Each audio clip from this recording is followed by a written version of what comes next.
Comment ça, Compostelle en Normandie? Mais n'importe quoi, Compostelle c'est bien connu, enfin, c'est le Puy-en-Velay, c'est Vézelay, tu dis n'importe quoi, David. Ça, c'est probablement ce que se diront certains et certaines d'entre vous après avoir vu le titre de cette nouvelle vidéo. Et pourtant, Compostelle ne se limite pas à ses seules voies historiques. Et non, il y a aussi des voies un peu moins fréquentées, comme la voie d'Arles ou la voie de Tours. Et il y a aussi ce qu'on appelle les itinéraires d'approche, qui permettent de raccorder toutes les régions de France aux grands axes du chemin. Et figurez-vous qu'une voie d'approche, il y en a une en Normandie. Elle s'appelle le chemin des Anglais. Elle raccorde Dieppe à Chartres et elle passe par Rouen. Rouen où je me trouvais précisément pour regarder de rando aussi. Je me suis dit, allons-y, on en parle. Allez, Compostelle en Seine-Maritime, c'est parti, envoyez la coquille.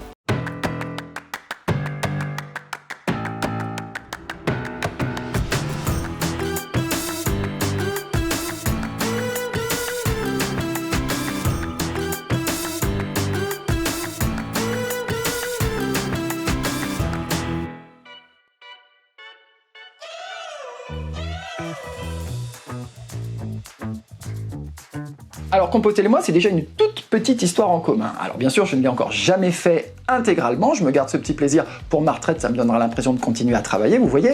Mais par contre, c'est très rare que pendant une saison de tournage et de rando, j'ai pas à faire des images quelque part sur une de ces sections. C'est surtout pour la FF randonnée que j'y suis allé. 2 fois pour mon GR préféré, pour le GR 654 en Dordogne une première fois, c'était la saison 2, et encore une fois entre l'Aubrac et Conques, en Aveyron pour la saison 3. Sans oublier un épisode de Feu l'instant passion rando avec Coralie entre le Tarn et le Gers au plus près des pèlerins. Mais là en Normandie c'était de l'inédit et j'avais très envie d'inscrire cette nouvelle facette du chemin dans le marbre de carnet de rando. Bon après c'était vraiment qu'une esquisse de l'intégralité de ce chemin des Anglais puisque ce dont je vais vous parler c'est d'une seule et unique étape de 23 km entre Rouen et Aurival qui plante un peu le décor de ce qui attend le pèlerin sur cette partie de la Seine-Maritime.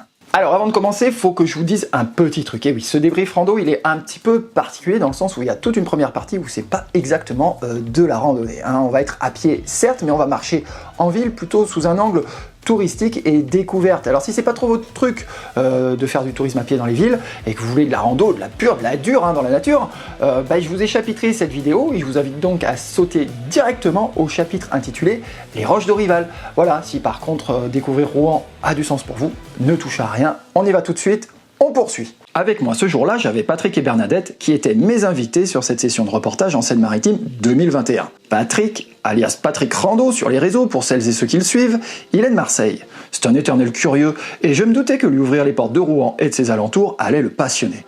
Quant à Bernadette, elle est d'Avignon et elle découvrait littéralement la Seine-Maritime. Le départ de cette rando, c'est la place Jeanne d'Arc en plein centre de Rouen. Alors je vous l'ai peut-être pas dit, mais je suis pas très ville. Ça m'oppresse trop, il y a trop de bruit, je suis pas un urbain, moi, encore moins un citadin. Donc autant vous dire que Rouen ce jour-là partait un peu avec un handicap.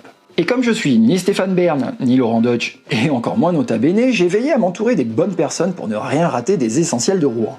C'est donc Marion qui s'y colle. Marion, c'est une passionnée de Rouen, elle connaît tout et tout le monde, et je ne voyais qu'elle pour nous aider à capter l'âme de la ville dans le créneau de temps imparti. Alors, premier point à retenir les amis, Rouen, écoutez bien, c'est définitivement Jeanne d'Arc. Et ouais, vous en doutez, vous me connaissez, j'allais forcément faire la référence. Jeanne d'Arc, un personnage emblématique et universel, brûlée vive ici même sur cette place du Vieux Marché le 30 mai 1431. Une mort horrible qui questionne encore aujourd'hui en créant un lien d'empathie très fort avec celle qu'on surnommait la pucelle d'Orléans.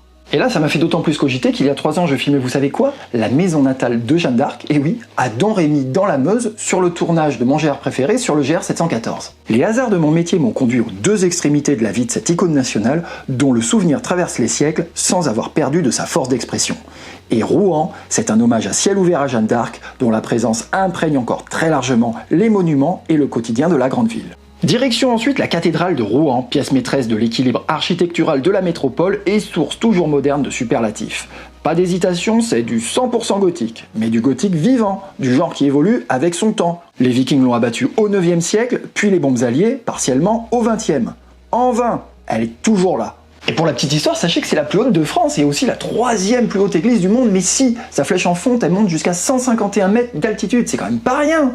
En tout cas, quand vous êtes devant et que vous tenez tout petit, l'ensemble est super impressionnant. La cathédrale de Rouen, c'est un peu la vitrine de la ville. Au même titre que le Gros Horloge, une arche genre costaud qui soutient un pavillon de la Renaissance dans lequel vient s'intégrer une énorme horloge dorée dotée d'une aiguille unique. Un trésor suspendu et riche de détails discrets, ainsi que vous l'apprendrez si des fois vous visitez l'intérieur de cette splendide mécanique. Et là, je sais pas, j'ai commencé à me détendre, à regarder Rouen d'un autre œil, je me sentais plus zen, en tout cas j'avais pas du tout le ressenti que j'ai habituellement en ville, et j'ai fini par comprendre à quoi cela était dû. Rouen, sachez-le, est une ville pionnière en matière de piétonisation de ses rues et surtout de son centre. La première voie piétonne remonte à 1970 et c'était la première en France. Rien d'étonnant donc à trouver Rouen parmi les bons élèves du baromètre des villes de France où il fait bon marché et qui a été publié en septembre dernier. Parce que marcher librement en ville, sans la pression, le bruit et la pollution des voitures, c'est tout de suite plus la même expérience. Alors ouais, c'est une sensation que j'avais déjà éprouvée notamment dans l'hypercentre de Bordeaux et que j'ai retrouvée ici à Rouen. Rouen, qui rentre donc dans le cercle très fermé des villes dans lesquelles j'ai aimé passer du temps. C'est pas rien. En plus de ça, Rouen c'est une identité singulière où la patte médiévale perdure, habilement intégrée au moderne. Passages étroits, façades à colombage, encorbellement, rue commerçante pavée, Rouen a décidément un charme fou, même pour le non-citadin que je suis. Un vrai voyage dans le temps qui me réconcilie avec l'urbain. Elle est pas belle la vie ?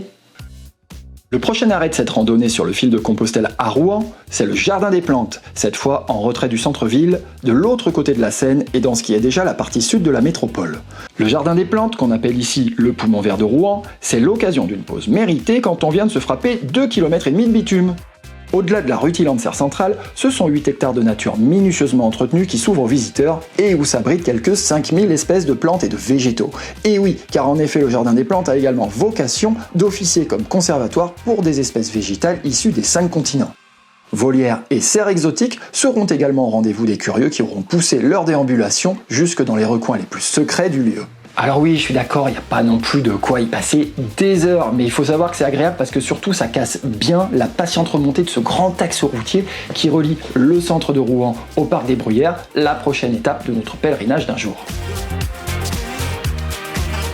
Bon, sachez-le, le tracé de Compostelle ne passe pas par le parc de Bruyères, il se contente de le longer, mais il y a des fois, il faut savoir enfreindre le balisage, et oui, donc vous allez me faire plaisir, vous allez me franchir le portail, me rentrer fissa dans ce joli petit parc, pour un peu, c'est bientôt midi, et en plus avec l'heure de manger et de tirer votre pique-nique du sac. Vu de l'extérieur, le parc des Bruyères n'est pourtant pas spécialement inspirant. Pourtant, et contre toute attente, cet ancien hippodrome reconverti est une avancée majeure dans le paysage urbain de Rouen, doublé d'une pépinière d'innovation qu'une lecture superficielle et sans support informatif ne permet pas aux visiteurs extérieurs d'appréhender.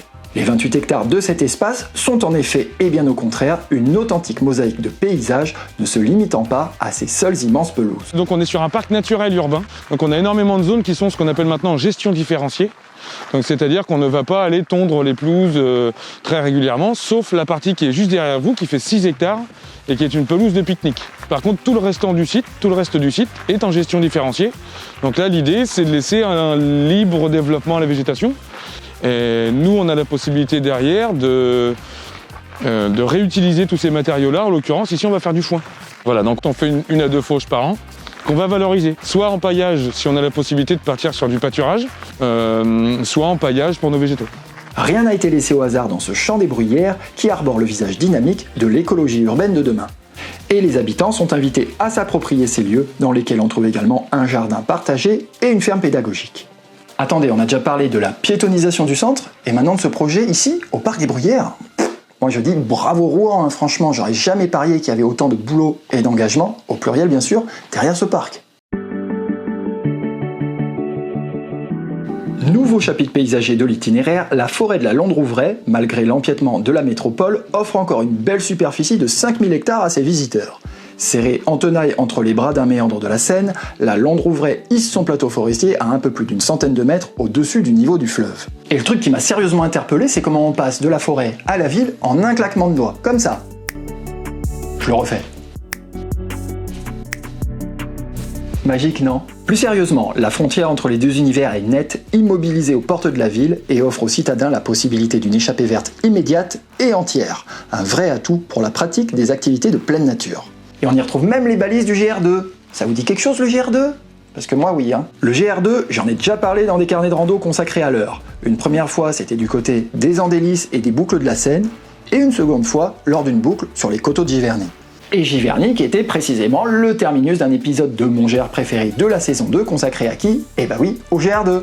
Rappelez-vous. À l'instar du GR3 pour la Loire, le GR2 s'emploie méthodiquement à suivre le fil de la Seine. Depuis ses sources, au-dessus de Dijon, qu'on avait présenté dans la dernière saison de mon GR préféré, ceci dit au passage, jusqu'à son embouchure au Havre.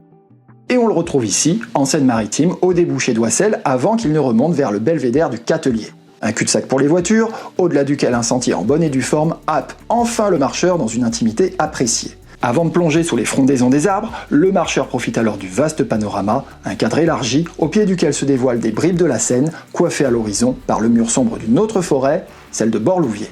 Et puis bim, c'est la grosse surprise de cette fin de rando. On commence par dépasser la maison des forêts d'Orival pour arriver à cet endroit qu'on appelle ici les Roches d'Orival. Et là, croyez-moi, changement de registre, attention les yeux mesdames et messieurs. Ce troisième et dernier chapitre est ce qui s'apparente le plus à ce que d'aucuns attendent d'une randonnée. Sentier joueur et étroit, dénivelé, terrain rocheux, accidenté et insolite, atmosphère forestière prenante, belles ouvertures sur la Seine, une recette miracle qui fonctionne ici à plein régime où 4 sentiers pédagogiques ont été greffés à l'itinéraire principal pour permettre la découverte d'un site naturel, paysager et historique assez exceptionnel où s'enchaînent les découvertes en tout genre. Château en ruine, celui de la Roche-Fouée, avant-poste de Richard Cœur de Lion, rien que ça. Habitat troglodytique, vestige d'un oppidum, belvédère aménagé sur la Seine. Une concentration assez énorme de points d'intérêt rapportés à la modeste superficie de la zone.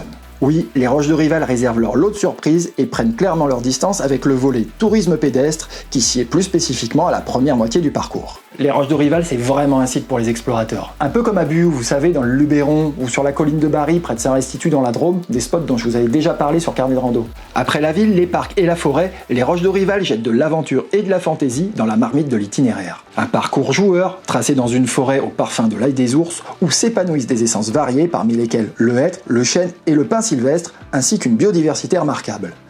Une richesse qui a valu à la Londres-Rouvray, berceau de ces Roches d'Orival, de décrocher le label Forêt d'exception. Rien n'étonnant donc à ce que ce patrimoine soit mis en valeur par la Maison des Forêts de la Métropole au travers d'animations, d'ateliers, de conférences et d'expositions œuvrant à la sensibilisation du public à cet environnement exceptionnel. En fait, les Maisons des Forêts, c'est un réseau de structures d'éducation à l'environnement. Donc on propose des animations pour plein de publics différents. Il y a des animations scolaires en semaine pour le public scolaire, périscolaire quand on est en période de vacances. Et le week-end, on propose des animations grand public. Donc on fonctionne toute l'année, avec en année hors Covid à peu près 300 classes par an. Et puis du grand public tous les week-ends. Alors j'ai pas peur de dire, je me suis vraiment éclaté comme un petit fou sur ces sentiers des Roches d'Orival. C'était vraiment top de pouvoir terminer cette journée à cet endroit. Impossible de toute façon de pas s'amuser avec ces grottes, ces arches, ces ruines de châteaux. Il y avait même un ancien corps romain, imaginez. Ici, on est tout à la joie de dévaler ou escalader ces pentes courtes, mais parfois abruptes, qui se contorsionnent dans la forêt. On pourrait presque re-signer pour un second tour avant l'ultime bascule vers Orival qui marque la fin de cette section de 23 km sur le Compostelle normand.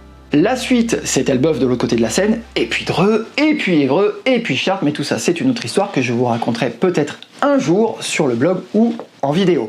Avant de se quitter, je vous rappelle que cette vidéo, elle est un petit peu particulière, on en parlait au départ, vous avez vu, il y a toute une première partie qui est assez marquée tourisme pédestre, donc tout ça est très modulable, hein. Ça veut dire que si vous voulez sauter directement à la case des Roches d'Orival ou éviter des sections de bitume que vous jugez un petit peu trop longues, vous le pouvez. On est à Rouen, on est en métropole, vous avez des services comme des bus et des lignes de tramway à votre disposition pour sauter d'un coin à l'autre ou rentrer plus vite sur la ville.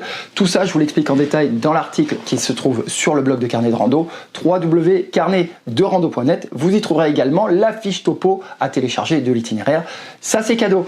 Voilà, et ben maintenant, j'attends vos commentaires et vos questions, bien sûr, si vous en avez. Je vous invite à vous abonner à la chaîne ou à rejoindre notre belle communauté de 23 000 abonnés sur Facebook. Et puis nous, on se dit à très bientôt pour de prochaines randos et vidéos. Salut!